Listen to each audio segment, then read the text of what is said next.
অবশেষে সকল জল্পনা কল্পনার অবসান ঘটিয়ে মুক্তি পেল মেগাস্টার শাকিব খানের প্রিন্স সিনেমার নতুন চমক, যেখানে ব্ল্যাক প্যান্থারের বাচ্চার সাথে দুর্ধর্ষ অ্যাকশন অবতারে দেখা মিলছে মেগাস্টার শাকিব খানের। শাকিব খানের আসন্ন প্রিন্স সিনেমার ফার্স্ট লুকের জন্য বেশ কিছুদিন যাবৎ অপেক্ষা করছিলেন তার ভক্ত অনুরাগীরা।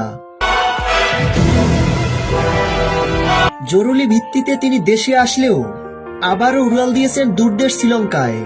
উদ্দেশ্য, প্রিন্স সিনেমার বাকি অংশের শুটিং শেষ করেই দেশে ফিরবেন তিনি। শাকিব খানের প্রিন্স সিনেমার শুটিং বিদেশে হওয়ায় তুলনামূলক তেমন কোনো দৃশ্য ফাঁস হয়নি, এতে করে ছবিটির জন্য বিশাল বড় প্লাস পয়েন্ট। বাট এখনো কিন্তু রিস্ক রয়েছে, কারণ দেশের শট এখনো সম্পূর্ণ হয়নি।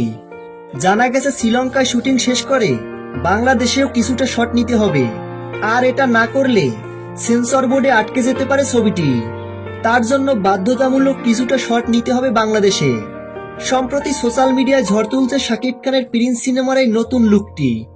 তবে এই লুকটি অফিসিয়াল লুক নয়, এটি একটি ফ্যানমেড প্রিন্সের লুক।